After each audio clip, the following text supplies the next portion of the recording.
So I think we'll make a start now. Welcome everyone to our WORAN annual networking event. You're all very welcome with us today. Let me see if I can master my slides. There we go. So this is the program that we have today. I'll do the usual brief introduction to WORAN and our activities. And then I'll introduce the first of our two speakers today, Elise, who will give her talk. After that, we'll have a short comfort break where you can go and grab a bite to eat and a drink. We will have some Q&A after Elise's session before the comfort break. Then after the comfort break, we have Nuncia representing the Euro Wisdom Committee, who will update us on some research. And then we will move into our usual networking event where Karen from the OR Society will split us all into small breakout groups, and we can discuss the two talks we've heard or just simply chat and do some networking. So we will be finished by 2 o'clock. So a very warm welcome from WORAN and from our sponsors. We have a variety of academic and practitioner sponsors who we're very grateful for the funding that they give us to enable us to have our face-to-face activities, which at some point we hope to return to. Let's hear a little bit about you so that our speakers know who is in the audience. We have a couple of polls who either Karen or Ruth are going to launch. Here we go. So if you could answer those questions, that would be great. Are you new to WORAN? Have you been before? And where are you in terms of your career? So, people are answering the survey very quickly, which is great. Just one or two more. I think that's it. We're done. Karen, I don't know what you can see. Can you see the results, or do we need to show the results? Well, Karen, can you do that so everyone can see? Can you see? Yes, we've got the results. Thanks very much. So welcome to you, those of you that are new to WORAN, or maybe have only been once or twice before, and it's great to see such a varied representation of career stages too. So let's end the poll. There we go. Oh, hang on a tick. So our online events, these are opportunities for us to share ideas and get to know one another, to network and meet new people, and to have a bit of fun too. So as I said before, you are very welcome to this event today, and here are our forthcoming events.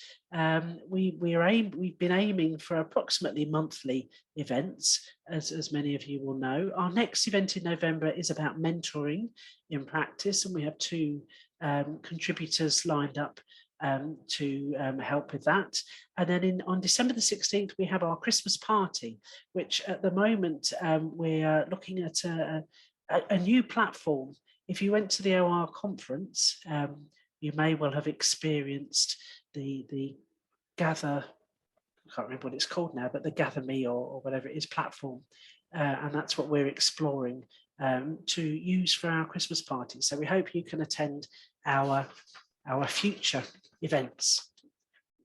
So without further ado, it gives me great pleasure to introduce our first speaker, Elise. Elise has been heavily involved in IFORS, that's the International Federation of OR Societies. She was past president, having been elected president in 2007-2009 as its second Asian and first woman president.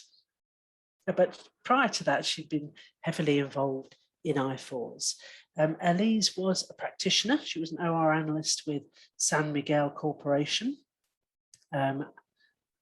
and was managing the OR department there. She'd been awarded prizes for her work within organizational decision making. Since retirement, she has gone into full-time consulting and done quite a lot of pro bono work. And when she recently looked at the amount of volunteering and pro bono work she'd done, she'd realised that it added up to 170 years.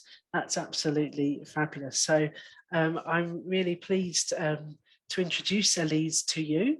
And if you'll bear with us now, I will hand over to Elise and we will get the technology working, because I believe that she has a recording to share with us.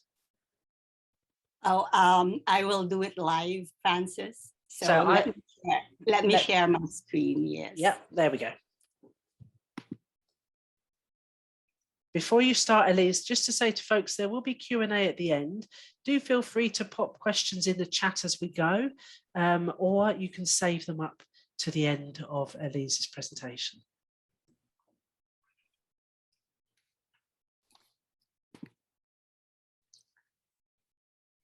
Can everyone see my slide? Yes. Okay, thank you. So good day. Thank you for inviting me, Francis and Ruth. It's a pleasure to be with you today.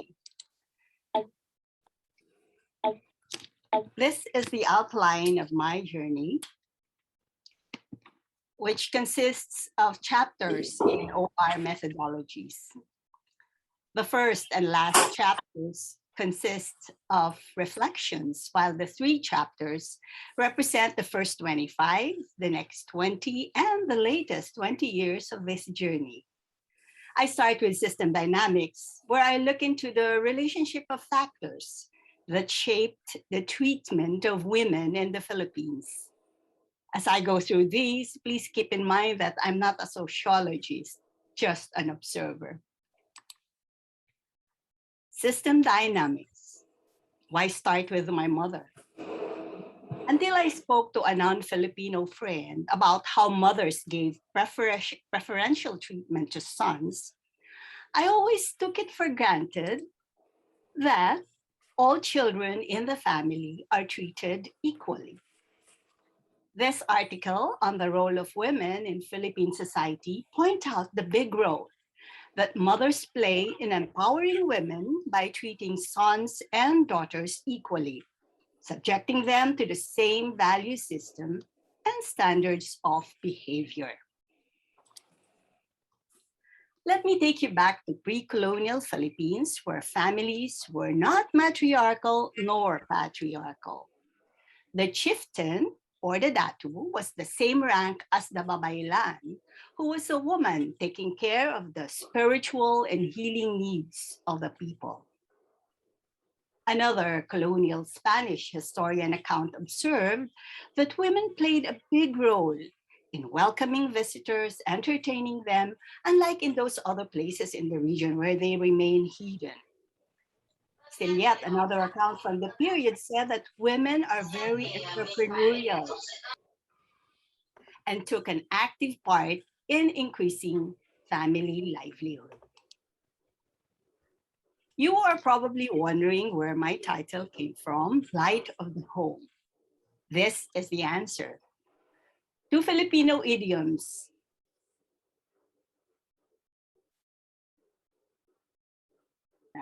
Or pillar of the home, while the mother is the light of the home, or ilaw ng tahanan.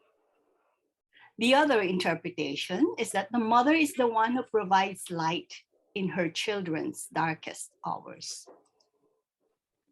Well, more on the Filipino culture. In its deeply Catholic faith, the Filipinos are the only ones with a Marian devotion who call the Virgin Mary as Mama Mary. As Pope John Paul said, through Mary, God has shown esteem for woman, that any form of discrimination lacks a theoretical basis. On to data. Though this is dated, it shows that women make up almost 70% of professionals, while only a little bit over 10% make up the workers in the plants as machine operators and assemblers.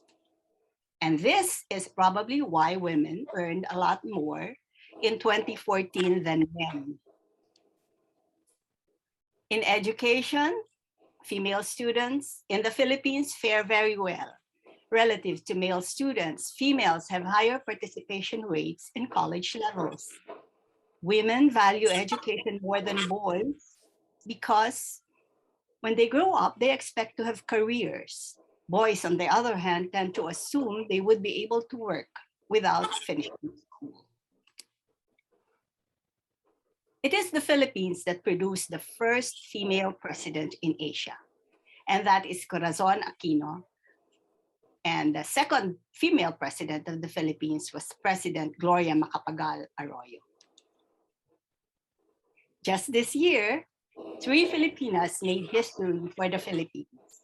Yuka Saso, the LPGA champion, the first Olympic gold medalist, Heidelin Diaz, and most recently, the Nobel Prize laureate journalist, Maria Ressa. The Philippines has ample number of laws that ensure the protection of women. The Philippines ranked 17th among the 156 countries in the Global Gender Gap Report 2021 issued by the World Economic Forum. In the Asia-Pacific region, it ranked second only to New Zealand. In the report, it says that the Philippines is one of the few countries that has closed its gender gap in senior roles and in professional and technical roles. So there you have it, a little bit of the background of the environment in which I grew up. Well, why is my mother here again? Basically because she was the enabler of my quest for opportunities. That opportunity came when I passed the Philippine Science High School competitive exams taken by the top 10% of the elementary school graduates nationwide. After being part of the 2% who were eventually accepted, I didn't want to stay in the dormitory, so my mother said that my father, who worked in the other side of town, would take me to school until I learned how to take public transport. All graduates of the Philippine Science High School passed the entrance exam to the University of the College of Engineering, where at that time, women comprised only 10% of the enrollment. In this building of the College of Engineering, there was only one converted ladies' room in the 3rd floor, and it was complete with urinals. In college, the opportunity I found was a scholarship offered by the First National City Bank to students of industrial engineering. I was enrolled in chemical engineering, but after finding out more about IEOR, I shifted and therefore got the scholarship for the whole duration of my college years. Right out of college, I applied and got a job with a new group within the consulting arm of the Suma Computer Services Corporation. It was supposed to be a SWAT team, which would analyze the client problems before computerization of systems. Computerization was handed off to another group.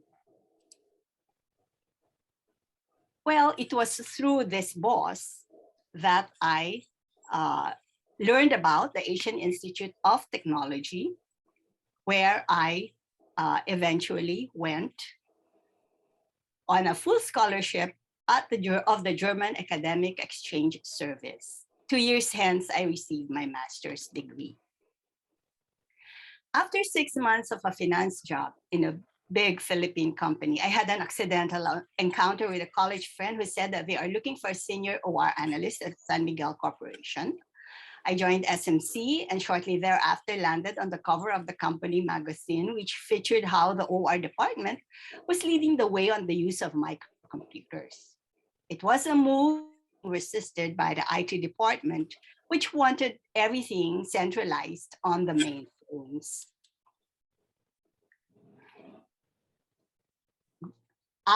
Graduate studies were still part of the plan. I wanted to take my PhD in the United States, and this was given. I was given this opportunity by the Fulbright Hayes program. And then what I did was to immediately show the offer to the boss, who showed it to his boss. And then I was immediately offered a fellowship as long as I did not leave the company. And that was the fellowship to the Stanford Research Institute in Menlo Park. It was a very balanced training with my mentor, and I had a chance to work with their clients and participate in the trainings offered by the Institute. I also lectured at the Graduate School of the University of the Philippines, IEOR department. So that was the greedy heuristics part of the journey. I was always looking for opportunities, taking advantage of them, and always making sure that I did my best. The next 20 years involved multi-objective optimization. As you could guess, this is the part where I had to perform various roles. At the office, 20 years were marked by a series of promotions capped by my retirement. This chart shows the time I did my fellowship, when I became a manager of the department, assistant vice president, senior assistant vice president, and finally vice president. When I first became an officer, or one who had the rank of AVP and up, there were only 5 women officers out of the almost 150. There I was at the center, fully pregnant with my second child. In 1992, the Department of Operations Research in San Miguel won the ORSA Prize, ORSA being the OR Society of America, the forerunner of the Informs Prize. Let me take you to the awarding ceremonies then to appreciate the value of OR for the company. Operations research plays a big role in the 5-year, 25 billion peso or approximately $1 billion expansion and modernization program, which we launched in 1987. Under this expansion program, we have built 22 manufacturing plants. I can sincerely say that we would not have been able to expand at that rate, nor we would not have dared to undertake the expansion at all without the assistance of operations research. In our strategic annual planning meetings, whenever a division or business unit manager presents a project, we always make sure that the operations research department has gone through the proposal. Nothing much has changed from the time I joined the company till close to my retirement. OR and IT continue to provide value for the company. The only change is that the corporate communication vehicle, Kaunlaran, has changed from the magazine to the newspaper format. During those 20 years, I was involved in the activities outside of work, namely the Toastmasters Club, the formation of the Operations Research Society of the Philippines, the organization of international conferences, and later in 1995, Peter Bell reached out to me to ask me to chair the Developing Countries Committee of IFORS. Thus started my involvement with the International Federation of OR Societies. I was enrolled at the Toastmasters Club formed by the SMC as part of its management development program. And as some of you might know, Toastmasters is an international organization aimed at improving speaking skills, and right now has 16,600 clubs in 143 countries.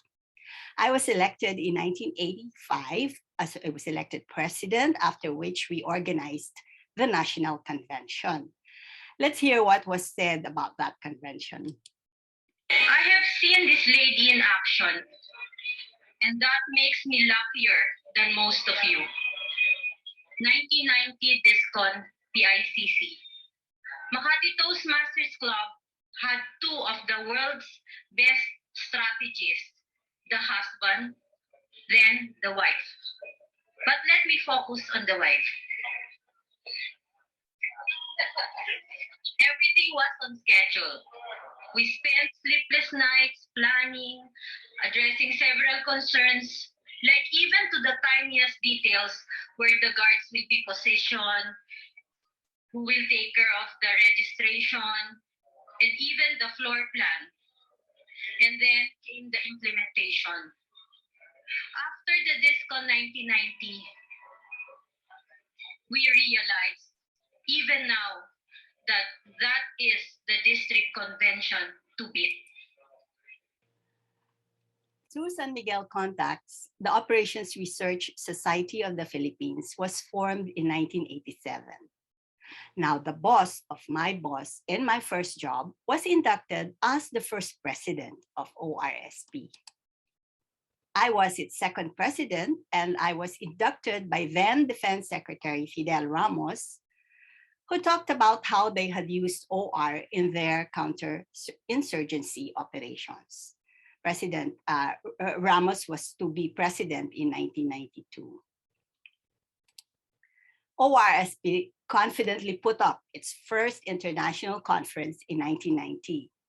It was a very challenging job because most of our international communications would be by fax, by posters, and snail mail. As part of the administrative committee of I-Force, I joined my first I-Force conference in Vancouver, where I judged the I-Force Prize. But in the next triennial in Beijing, I proposed that the awarding ceremonies be done during the banquet to give importance to the prize. So you see, a lot of things were happening in the office and outside the office. In my personal life, a lot of things were happening too. I got married, had 3 children, moved to a new house, did a lot of traveling for vacations with the family. And each year after 1990, I was an officer of the parent-teacher associations in all those schools of the children year after year. Just to share with you our wedding photos, which, by the way, will be 40 years old next year. Some pictures of the move to the new house, the 3 children, and some foreign vacations. I consider myself very fortunate that I had the help I needed at home, as it was affordable in my country. At any one time when the children were growing up, I would have 2 nannies, 1 to 2 housekeepers, and 2 drivers. It was a tough job to schedule their tasks, do personnel evaluations, arrange for replacements with the agency, and do vehicle routing problems for the drivers who had to take the 3 kids to school that were not close to each other. Here is the view of the 3 things happening in parallel in those 20 years. Don't you agree that it involves multi-objective optimization? What I learned from this phase of the journey is that it is very important to be in a career that you love, where every morning when not one child is sick, you really want to make your way to the office. At this time, I have come to appreciate the resources available to me that enabled me to do all the things that I was able to do. And yes, family always came first. The next chapter of the journey after retirement is what I would call replacement modeling. This covers the latest 20 years to the present. Very key to this particular part of my journey is the decision of my husband to retire 2 years after I did. He retired at 49 while I did at 45. My husband wrote a column, Leading Edge, in this Business Daily, and this is probably why they sought him out for an article regarding his retirement. The first replacement was the office. On the left is the SMC, San Miguel Corporation, where I occupied a particular window on the 5th floor. Then, since my husband was so retired, my husband and I moved to a building at the business center in front of our gated community. There we set up office on the 14th floor of the Cyber One building. This is the office where we do our various work with the help of an executive assistant. What work was I doing? OR and I-Force became my main preoccupation. I was doing this during the second 2 decades. I occupied various positions and organized many conferences for I-Force. I also headed in the region the Asia Pacific OR societies. I organized the 2006 conference in Manila with ORSP, and we had the Philippine president opening the conference. I had to cut short my term as APOR's president in 2007 because I was taking on the role of I-Force president. It was during the 50th year of I-Force when I was president, and we had the opportunity to gather past presidents during the president's dinner. Looking back, I was the main organizer of various conferences of the International Conference on OR for Development. And after my appointment as Euro Working Group Chair of ORD, I also had been organizing these events in conjunction with ICORD in Manila, Tunisia, Rome, Sri Lanka, Poland, and Quebec. I felt passionately about communicating with member societies, and so one of the first things I did as president was to establish the I-Force newsletter with Hans Ittman as editor. When he retired, at which time I was already the immediate past president, I took over the editorship of the newsletter and the website as well. During my term as president, I called for monthly meetings of the administrative committee, a change from the previous annual face-to-face meetings. Unlike now, when we could Zoom easily, we had to do conference calls. But I think those regular meetings helped us to discuss and coordinate better on the various activities. While busy with I-Force, and specifically in the early years of this period, I helped form the Operations Research Society of the Philippines Committee on OR for Public Service. It provided pro bono services to the government. I also did a lot of private consulting work, but I did not include this here anymore. It was also during this time that, mainly through my husband, we did work on our family foundation. I also took various roles for various other organizations. Just to give you an idea of what projects we undertook for the ORSP Corps, well, these are some of them. The sponsors of the project, 2 of them cabinet secretaries, were very appreciative of our output. Our family foundation, the One Small Step Forward Foundation, focused on various projects that aimed to uplift public elementary school education.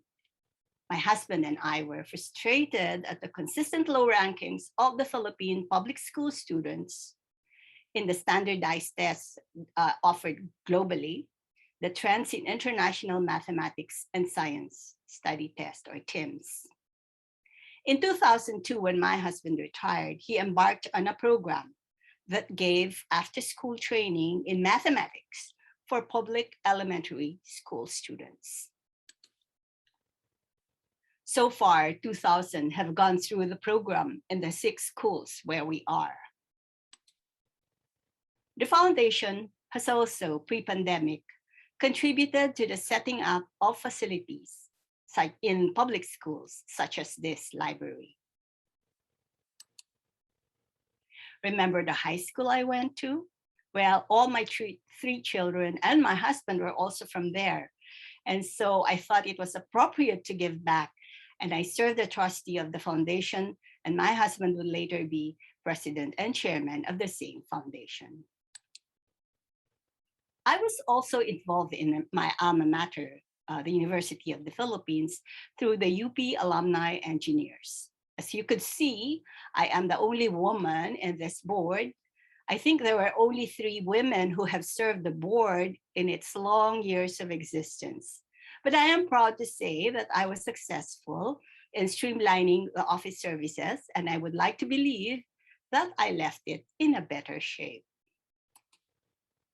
SMC officers were offered farm lots as a benefit.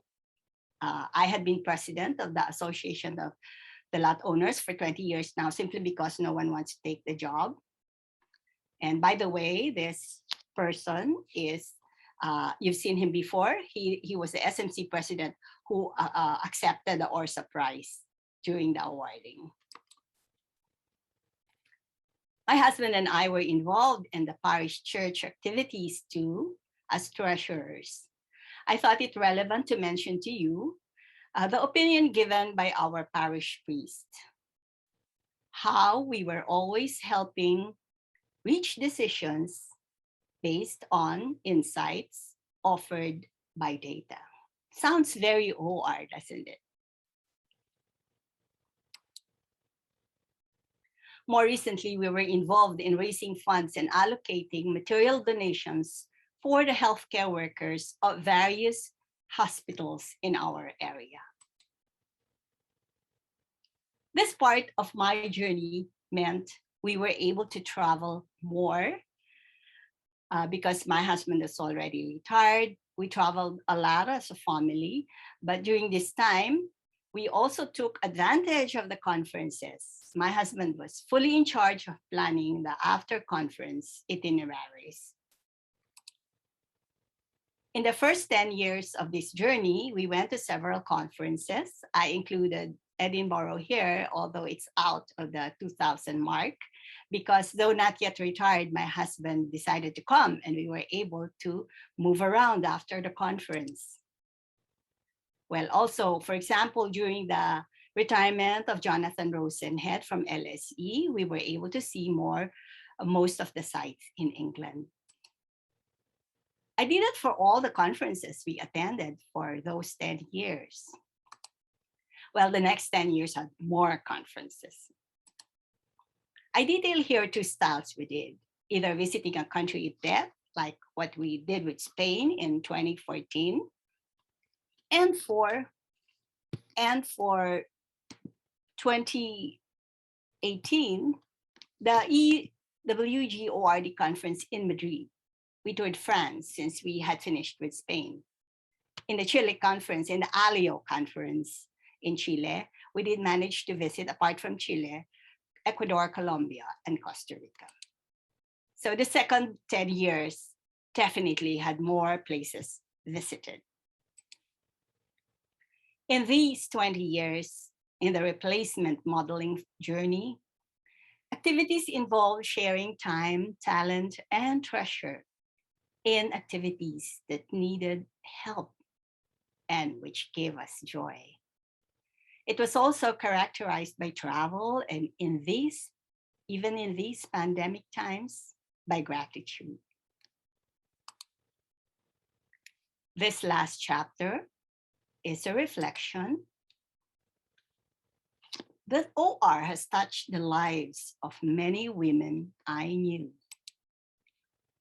My own WORAN network in the Philippines consisted mainly of my co-workers in San Miguel Corporation, the Operations Research Society of the Philippines, people from the University of the Philippines College of Engineering, My high school classmates. Well, why my high school classmates? They were mostly in mathematics, statistics, and the sciences. It was, after all, the Philippine Science High School.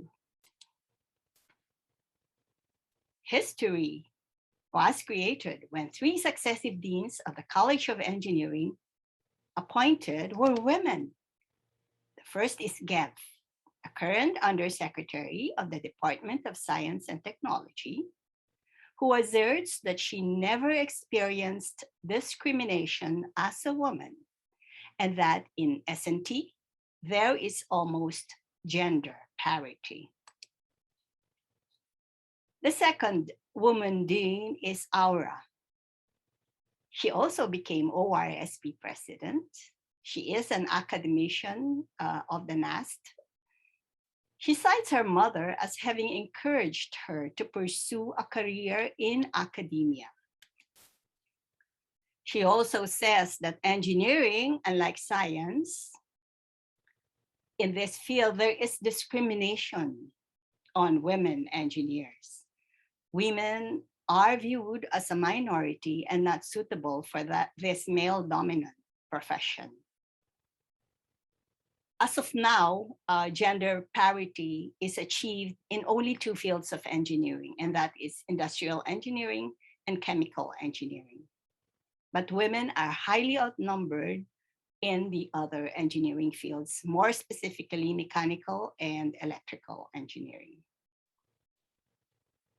So in this chart, we show the graduates of the master's program. Female graduates outnumber men in the sciences, while it's the reverse for engineering. Well, with us today, whom I have invited, is Aleli, who is a winner of various teaching awards. And I love how she always gives credit to the international teachers' workshops she attended that ORSP organized. She became president of ORSP and is appreciative of the enabling environment of her school and the ORSP. She says that the family is important in shaping beliefs in gender equality. These 3 ladies worked as analysts in the SMC OR department when I was manager. They now occupy high positions. Tatish is a senior vice president in SM Foods. Charlie is CFO of Ayala Foundation, while Pam was VP of the International Business of the San Miguel Corporation. All of them credit their success to the professional training they got and work ethic they developed while working as OR analysts. Apart from Gev and Aleli, shown to you before, all these 3 ladies have never encountered gender issues. Though Sheila, who is the current manager of the SMCOR department, says that there are some areas such as infrastructure, presumably where civil and mechanical engineers are, where women leaders are not present. Well, this sort of validates Aura's observation that engineering is male-dominated. It is interesting to note that Winnie, who was VP for Strategic Planning of Magnolia, a division of San Miguel Corporation, thinks that women are preferred over men because they are more trustworthy and dependable. My 2 other interviewees think that there is a glass ceiling, and Pam says women should be given more chances to lead because they deserve it. So I'm on to my last slide, and let me end with these observations. The Filipina is raised in a home environment which treats boys and girls equally. The Filipina has relatively more opportunities than her colleagues in other Asian countries. And though the Filipina is said to be although the Philippines is said to be one of the best countries to be a female in business, the Filipina still has to contend with glass ceiling issues. The Filipina OR professional is in a gender-neutral environment and is given the opportunity to lead and excel. that ends my presentation. Thank you for listening. Thank you so much, Elise, for that. That was really absolutely fascinating, and wow, so many. I don't know how you had time to do hobbies and things like that. It seems over the years that you were so busy and have travelled. That was a really impressive list of conferences that you put up there over the years from right across the globe. So thank you very much. I'd like to invite any questions that we have. We have multiple ways that you can do that, folks. You can raise your hand and we can invite you to switch your audio on, or you can type into the chat. Is there any immediate questions? I have an immediate question while we're waiting. Thank you, Elise. That was fascinating. I have several immediate questions actually, but I feel I ought to share out the opportunities. So I'll just start with, it was interesting that you said you're close to gender parity in engineering, only in industrial engineering and chemical engineering, yes, which were the two areas that you started off with. Yes. But I wondered, but you said when you were there, there were, I've got 10% of women. Yeah. Yes. So how do you think you went from, or the Philippines or the Institute went from 10% to more or less 50 in those areas?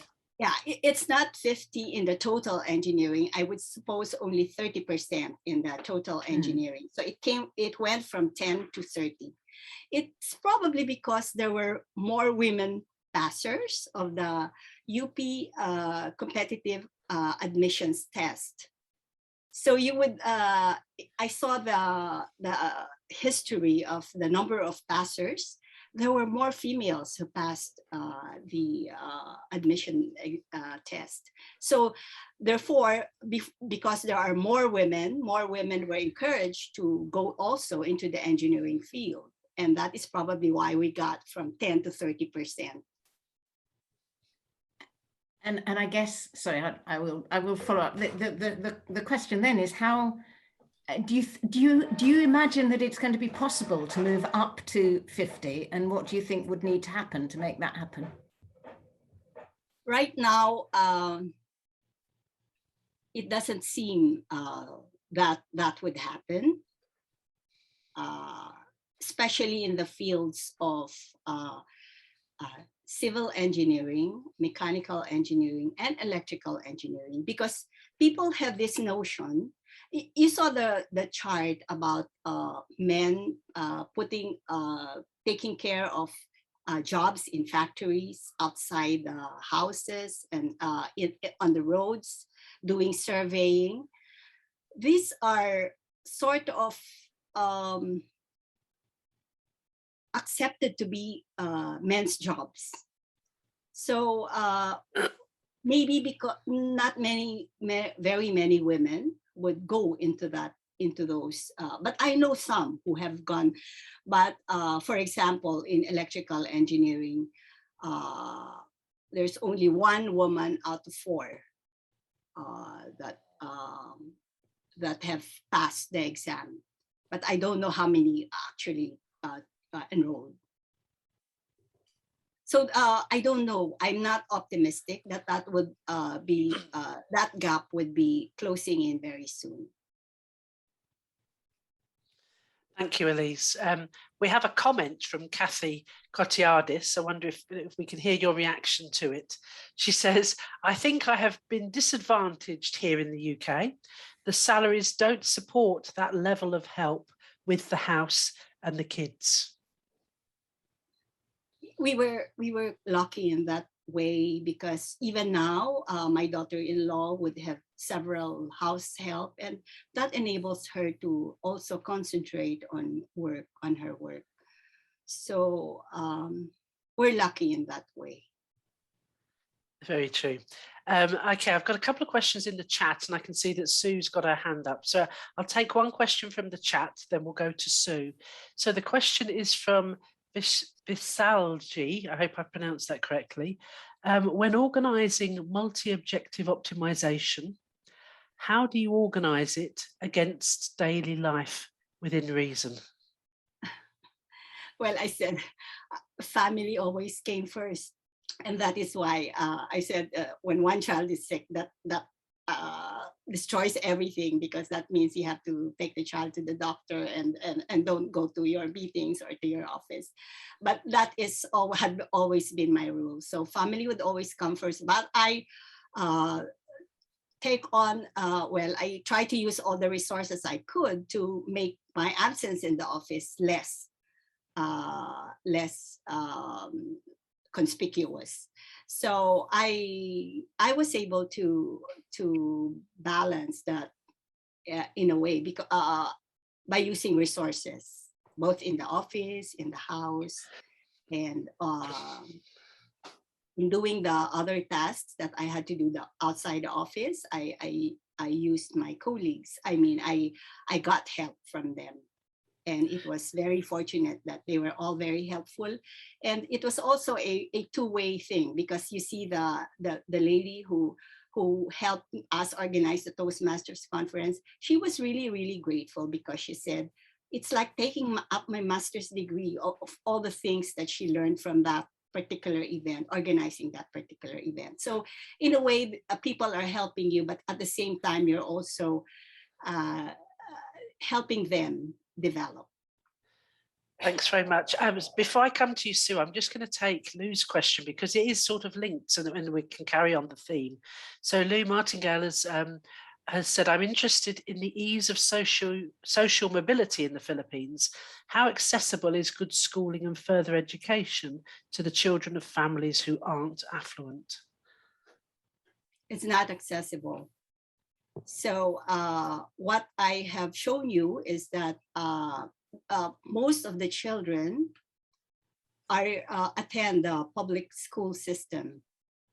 And as I have said, with our foundation, we try to intervene by increasing the level of education in these schools.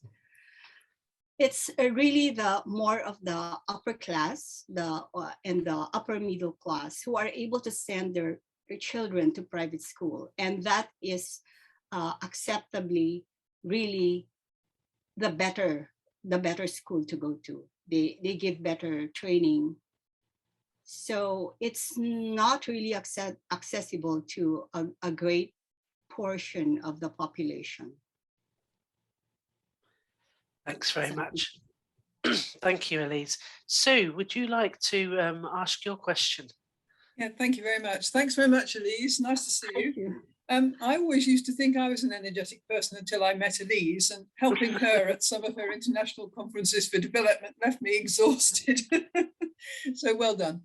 My question is actually about pro bono OR. I see you've done quite a lot of that, and I'd be interested to hear how you advertise your services to companies or organizations, charities and things, and how successful you've been at doing that. Yes. In the initial years of the formation of the ORSP Corps, we had a person who was connected with the government, and he was always the one getting the jobs for us. Unfortunately, he died in the middle of that period. And what happened was that people who had heard about the work that we did before would come to us and said, you did this work, didn't you? And so we say, yes. So can you do this again for us? So there were a lot of people who were, because of word of mouth, really. So we were not really advertising the work, primarily because of also the lack of people. As this is a pro bono work, we did not really charge the equivalent professional fees, just out-of-pocket expenses and maybe daily, and then the appropriate wages for people who are doing the programming, who are the analysts. So that's all that we charged for those services. So in answer, we did not really advertise. It was really word of mouth from the previous engagements. And we were not very keen on advertising because we did not have a lot of people working for the projects. It was difficult to get people out of their jobs and get them to do the things that we were doing for the companies. Thank you. Just a matter of interest, has the work fallen off during the COVID pandemic? Yeah, because I know it has in the UK. Yes, definitely. We had a project that we were supposed to be doing, and it was really stopped. And there were other, because mainly it's work for the government, and the government has definitely other priorities. Well, specifically 3 projects for the Department of Health, the Department of Labor and Employment, and the National Business One-Stop Shop. So thank you. I'll let somebody else in with a question. Thank you. Nice to see you. So Elise, we have two people with questions in the chat. The first is Jerica, who has 2 questions for you. The first of which is, how can undergraduates like me prepare for going into OR and also into other fields for industrial engineers that are mostly dominated by men? That's question number 1 from Jerica. Danielle. So in terms of preparing to go into a career in industrial engineering, I think that the very first important rule to follow is that go into a work that you love, because I have met some people who went into the first job offer they had, and it was in an IE, who took up retail business, but it was not really her type, but it was the first opportunity that came and she grabbed it, and now she's stuck in this job. So my first rule is make sure that you will love the work that is being offered to you. Don't care about the salaries. Maybe you can start low, but the experience you gain and the love that you put into that work will really manifest itself into the future. So I think that doing the work that you love is really very, very important. And the first job that you get is really key, because sometimes you get stuck because you are in real estate. You started with real estate, you get jobs, successive offers that are all in real estate, which is not the way to go. So think very deeply about, okay, industrial engineering has a lot of fields. Which part do you like best? Do you like re-engineering, streamlining? Do you like OR? And then having said that, you look at the companies that are offering these jobs and see what is most appropriate for you. Which job will you be enjoying? So that is she had a second question for you, Elise, which is, what is your greatest learning and tips on climbing up the ranks and taking leadership roles amidst ranks or an environment that is dominated by men? Mm-hmm. Funnily enough, this is the same remark that I gave to one person who was talking to me. And I said, the way I look at people, I don't see them as men or women, because I see them as colleagues. And we are all trying to do our best. And I have advanced because I tried to do my best. I tried to do the best that I could. So I do not care if I'm the only woman there, because to me, the way I look at people, it doesn't matter that you're a man and I'm a woman. We are all workers. We are all working towards a goal. So that is the point of view that I have always held. Thank you. And from Sukriti, we have a related question. What would you advise future generations of women in OR about the challenges and opportunities they may face ahead? Mm-hmm. Well, it is really doing your best. And mentioned in the previous presentation that one of my interviewees said that there is definitely a glass ceiling. And she happens to work with a company that is really old school. And you will find that there are cultures in the various companies that you join, and get into that, get to know them, and see whether that is a primary factor that will prevent you from going to higher levels, and then go to other companies if that is the case. Look at the culture of the organization, and that would help if you find that the executives there are really just promoting men and discriminating against women, then there's no use going there. You'll just be frustrated. So get to know the company you will be joining. So that's maybe one advice that I could give. Thank you. Going back to the social mobility and social classes, with a question from Janet saying, would females from other social classes also feel that they are not held back by being female? Definitely. I have seen a lot of people from the females. They are the ones who take families out of poverty.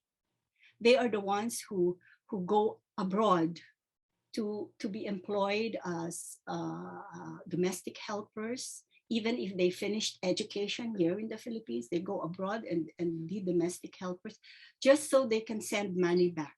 So these are the females, are really very strong personalities. They are disruptors. They disrupt the where they are in the social class they're in, and they try to do the best so that they can lift their families out of poverty.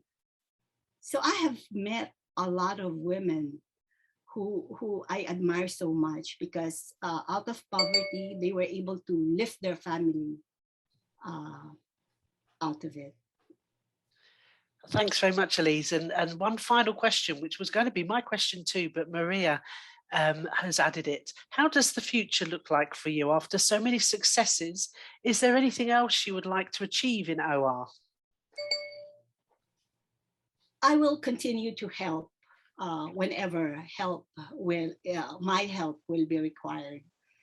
But in terms of the next journey, I was thinking of focusing more on our foundation, the work that we do. We have not really been that active, and we would like to concentrate on that too. But if my help is needed in the OR field, then definitely I will be ready to step up. I'd like to thank you very much on behalf of WORAN for your talk and answering the questions. If people would like to switch on their microphones, perhaps we could give Elise a round of applause.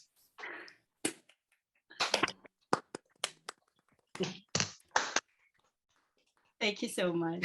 Nobody dares. They've still got their mics off, but that was fascinating. And can I just add, though, Elise, you've obviously had a lot of advantages in life, and what's fantastic is what you've done with them. And I think that it's making the most of everything that you've got is what you're telling us, and the advice to the young people coming through as well comes over loud and strong. I think is what you've got is doing the most you can with it. Yes. So thank you very much. So folks, we're going to take a short comfort break now. I make it 2 minutes past 1. So we'll meet back here at 1:10 Please do go and get yourself a cup of tea or a snack, or take a comfort break, and we'll see you back here at 1:10 for our second speaker. Thanks very much.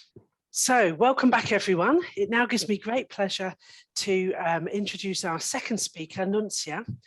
Nuncia, who is at University College Dublin and is secretary of the Wisdom Forum, which is one of the Euro instruments. She's going to tell us today about the research that the Wisdom Forum have been undertaking in recent months. So without further ado, I'll stop sharing and then let you share, Nuncia, and take over. Okay, let's see. Okay. Okay, thank you, Frances, for the invitation, and to both you and Ruth for allowing me to be here today. So, yeah, so this is Nuncia from University College Dublin. Some of you may know me. Those not, I'm an assistant professor in business analytics at UCD, but I'm also secretary for the Euro Wisdom Forum, that, as Frances said, is an instrument of Euro that has been founded during the lockdown. So what I'm going to do today, I'm just going to present some preliminary results that we've obtained through one of the research streams that we are currently following. So just before getting into that, for those of you who don't know what wisdom is, just want to provide you a bit of an idea about it and tell you more about our research, but then move straight towards the results of this piece of research. It is a survey that we've been running, and then some future steps. So Wisdom is a forum, but is a special instrument within Euro, which is the Association of European Operational Research Societies. And as I said, we've been established during the lockdown. So as committee members, we've been meeting each other only online. We are waiting probably for Euro next year to finally meet all together when it will be in Finland. The main idea about Wisdom is that we would like to carry out research so that it's possible then to advise or, let's say, suggest recommendations, highlight what could be some best practices that could be brought up to the Euro executive as well as into the working groups. We aim to promote different types of championing, networking, and especially we have launched an initiative that is called the Young Women for OR, which tends to highlight different emerging women approaching the OR career. And in particular, overall, to a broader sense, we would like to build a conversation so that OR can help to be more inclusive, taking into account so many different aspects. Our first piece of research was a white paper that we developed around last year. Frances is here as well as one of the co-authors. We were able to identify some preliminary recommendations that we have brought to Euro. And you may see that now Euro has an EDI policy on their website. So we are quite happy about it. And if you want to have a more in-depth look about the paper and the recommendations, you can find it freely on ResearchGate. In terms of research, then we decided to bring forward 3 different streams. The first one is that we are trying to map the different types of collaboration networks within our discipline, so within operational research. And we're very interested to identify if there is any specific gender aspect linked to that type of collaboration networks. We are also in the process of carrying out some type of research interviews. And the research that I'm going to tell you more about today is a research survey that we've been carrying out over the summer period, more or less. The idea about the survey is that this survey was very short. It was only a 10-minute survey. And the main purpose was to try and map the participation in operational research and its different subdisciplines by gender. So we wanted to try and identify what could be potential challenges to participation and try to create some specific insights that maybe women may feel rather than men, and vice versa. The survey has been composed of 17 main questions. We had both quantitative and qualitative questions. Quantitative, obviously, like trying to identify in terms of gender, the age groups, but qualitative, we also asked open text questions like what are the barriers that you think you may be faced with while enrolling on a career in operational research. The way in which we have disseminated the survey has been through Qualtrics. We use an anonymous link or a QR code. We started the dissemination during the Euro 2021 conference up to September 30th. of this year. So we are very thankful to all the colleagues and networks that have supported through different conferences, not only Euro 21, but also OR 63, as well as the Italian Operations Society Conference. So we're very thankful for that. All genders have been invited to participate in the survey, because as we said, we wanted to identify participation at its widest within the OR discipline. The total number of complete responses that we've been able to collect is 321. So I'm just gonna give you some of the results. Obviously not all of them, there are too many, but just some that may spark some potential discussion, even link with what Elise has been saying before. First of all, we had, we were very happy about having this type of participation. So we had 54% nearly female and the remaining males. So it was nearly the same level of participation in the survey, something that we were quite happy about it. At the beginning, we were potentially afraid that only females may like to participate in the survey, but we were quite happy about this level of participation. In terms of age groups, the age group that participated the most was the one within the 25-35 years old range, followed by 35-44 up to 45-54. In terms of looking at age versus gender, in particular within the first stream, 25-34 years old, those that participated the most are female, just as an additional highlight. One of the questions that we asked is if the participant in the survey had any type of caring responsibilities, and the legend that you can see at the bottom of the graph identifies the different options that we thought could have been included within the caring. And the main result is that majority of those who answered are joint primary carer of a child or a children under 18. In particular, it was interesting for us to identify this aspect of caring responsibilities in terms of gender. So for those that answered yes, we have a type of caring responsibility. We have a prevalence of females, but what strikes the most is a sub-question that we asked in relation to that. So if you have any caring responsibilities, what's the amount of hours per week on average that you spend on caring? So while if you look at amount of hours like 2 to 5, 5, 10, let's say the effort from a male and a female is more or less the same. When we look at the range greater than 10 hours, well, the effort of a woman is more than double the one that a male has. So this is just to build the picture that obviously the caring responsibility is a very important matter, and females seem to be more affected or responsible for it. We were also looking at potential career breaks. A majority of those that took the survey did not take a career break, but among those who did not, majority were male, and among those who did, majority who took was female, and especially due to a maternity leave. So this allows us again to build upon what we've seen in terms of caring when it comes to difficulties that a woman may have. We were also interested in the type of employment. So if our participants were mostly in academia and in practice, as I said, we disseminated mostly through conferences and other networks. So it was to a certain extent to be expected that we had more people in academia rather than in other sectors. In terms of gender division, we seem to have more female employed in academia than in practice. But as I said, it's linked also to the number of responses we had and the type of events that were used to disseminate the results.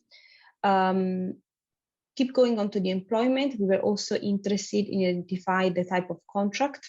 So if there was a part-time, a full-time, a temporary, or a permanent type of contract. And mostly we have temporary and permanent, and in both cases we have female more represented than males. In particular, we then had a look into academia and the different roles Okay.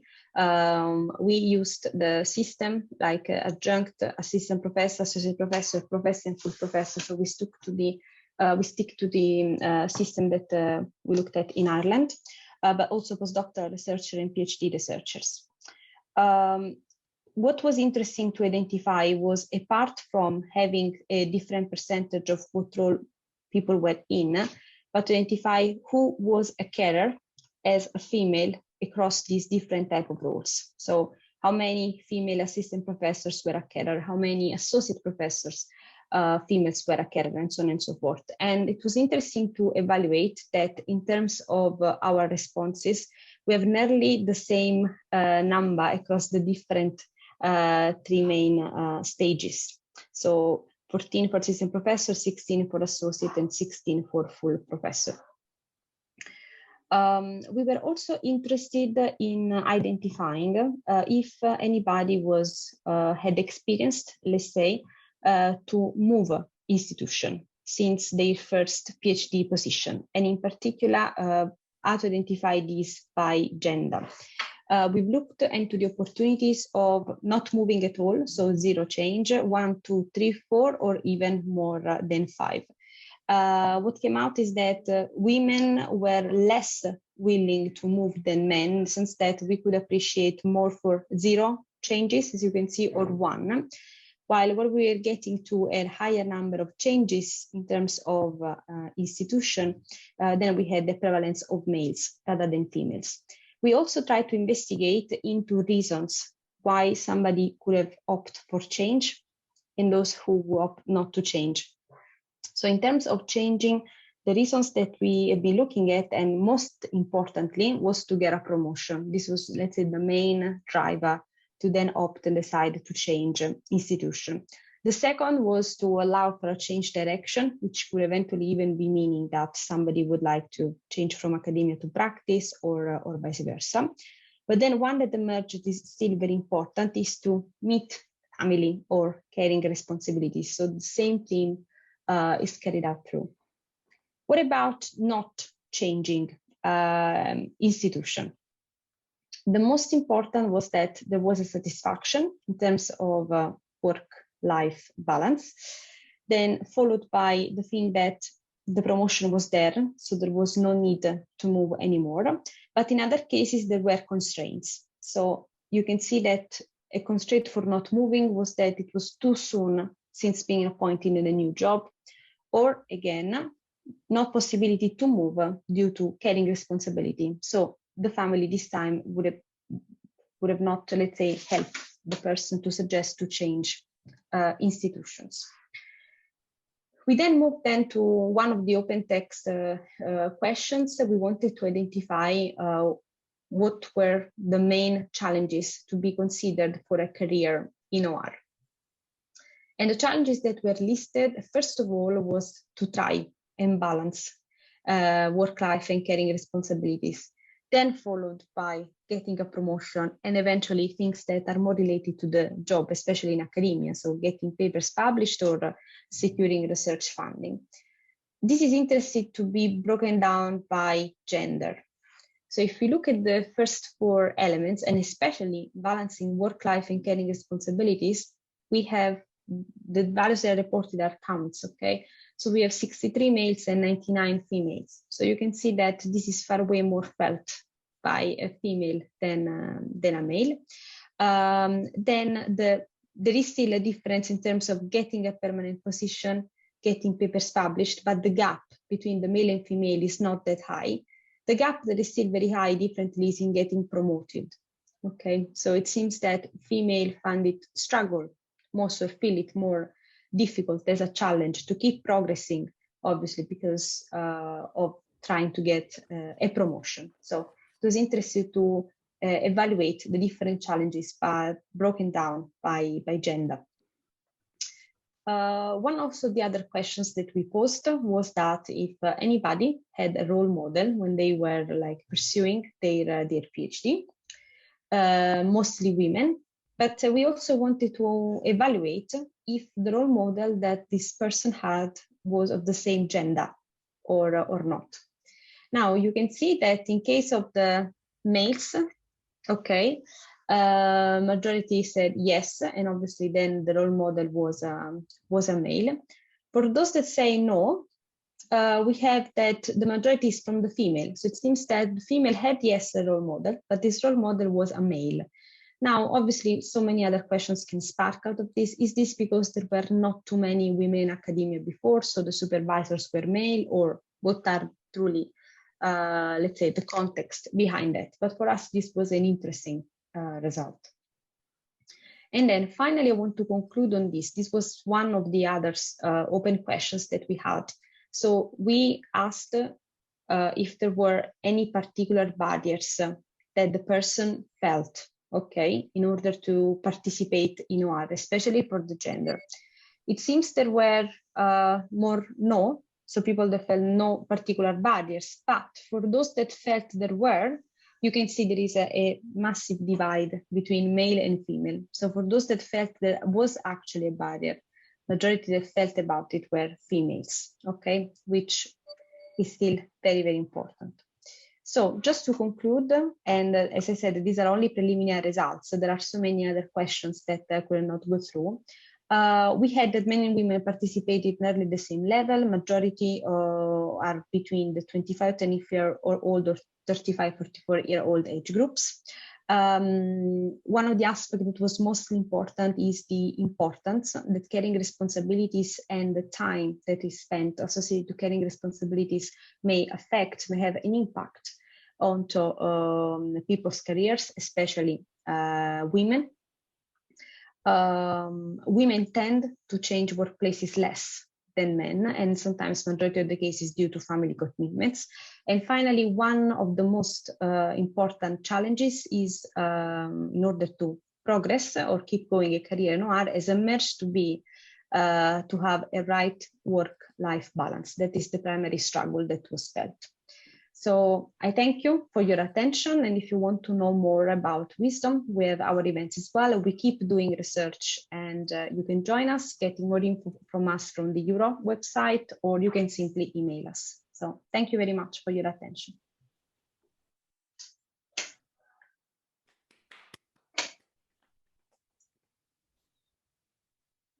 Thank you very much, Nuncia. Sorry, I didn't know what screen I was on. That's really interesting, and it's great that we can share those results now. I wonder, are there any questions that people have about your research and the findings, or any comments? Were people surprised? Kathy?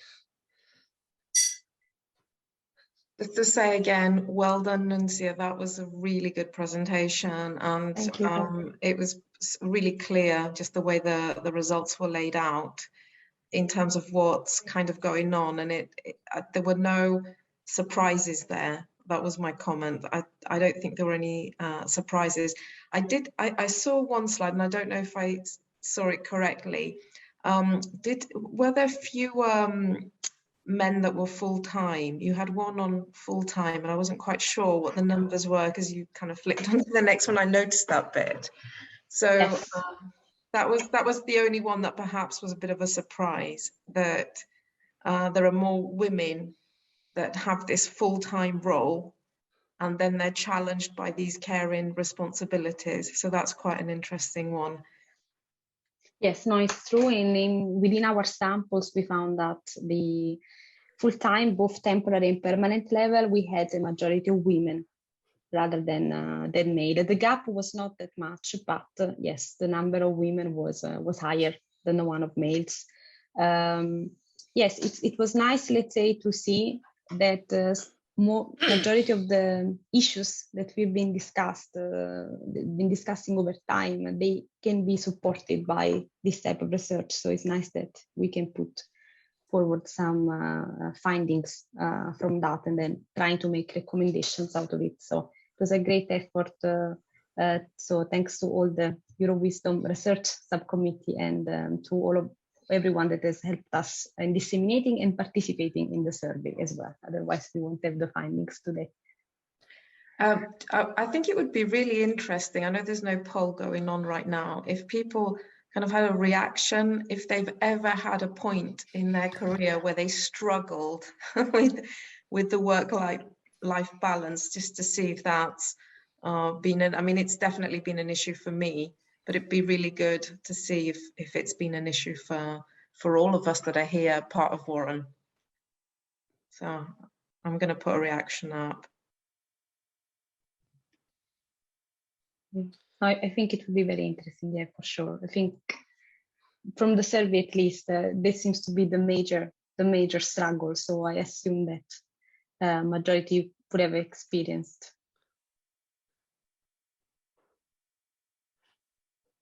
Yeah, I think we're getting a couple of people doing reactions. Yeah.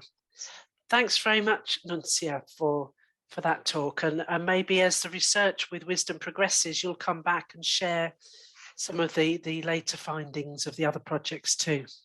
Yes, thank you everyone for being here. Thanks. So the next point in our proceedings is to move to our small group discussion. I'm not sure who's in charge, whether it's Karen or Ruth. Yeah, I can set that up. Brilliant. Could we have 4? We reckon if there's 19 people in the room, could you put us into 4 breakout rooms? And folks, these breakout rooms, you can do whatever you like. If you'd like to talk about Elise's and Nuncia's talks, do. If you want to catch up or introduce yourselves and chat, feel free to do whichever you prefer. In terms of timing, we'll come back into the room shortly after 13:50 with a view to finishing our session for 2 o'clock. So I think it was Karen that replied to me, wasn't it? Karen, if you could send us off into groups, that'd be great. Welcome back. I hope you enjoyed that opportunity to meet people. Hopefully you got to meet some people that you've never met before. As this process is random, you're never quite too sure who you're going to land with, and therefore what conversations you're going to have. So I've just got a final slide to wrap up, and to say, if you're not a member of WORAN, please do join. A big thank you to our 2 speakers, to Elise and Nuncia. Elise, for sharing your incredible journey, and Nuncia for giving us a snapshot about the research that is going on at Euro. Thanks very much to Karen and to those at the OR Society for hosting this event and helping us to run it. And a big thanks to you all for coming along today. And I hope very much that we will see you on the 23rd when we have a session on mentoring in practice. Now, in terms of time, we have a few moments before our 2 o'clock deadline. So I don't know whether people want to chat in the main room, if there are any things you'd like to share about what was going on in your rooms. If you need to go, if you have other commitments, please don't feel obliged to stay. Do feel free to go.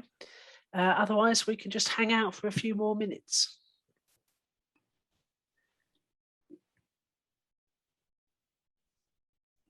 Ruth, you're unmuted, so I can see you. Do you want to say anything? I just want to say how nice it was to... oh, a tweet pic. Oh. Kathy's suggesting we have a picture for Twitter.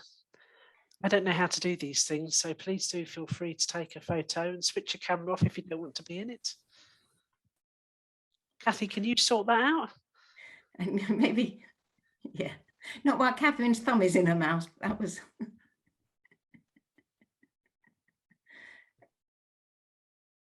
Brilliant. There we go. It's really nice to see everybody, and that's all I have to say. And I haven't seen Janet for ages, so nice to see you, Janet. You've changed your hairdo. It's looking very smart. I think it's called an aging process. Yeah. But yes, it is nice to see everyone, and I enjoyed this, the both speakers. So. Really, and our little breakout as well was quite fun. So. Yeah. Sue, I haven't seen for ages. Sue Merchant. She's delighted to see you. Yeah. People keep moving around on my screen, so I'm not sure where to look. I'm surprised we recognise each other after all this long time. Yes, it has been a long time. So, it's and nice to see newcomers as well. So absolutely, that's really it's great to have the mix. So when are we organising the next event, Elise? As Val had said, my event organizing days are over. You certainly need a rest.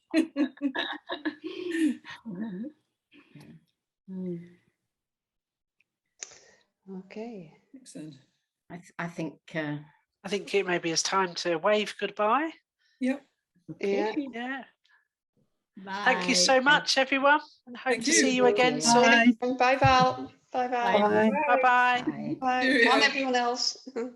Bye. Bye.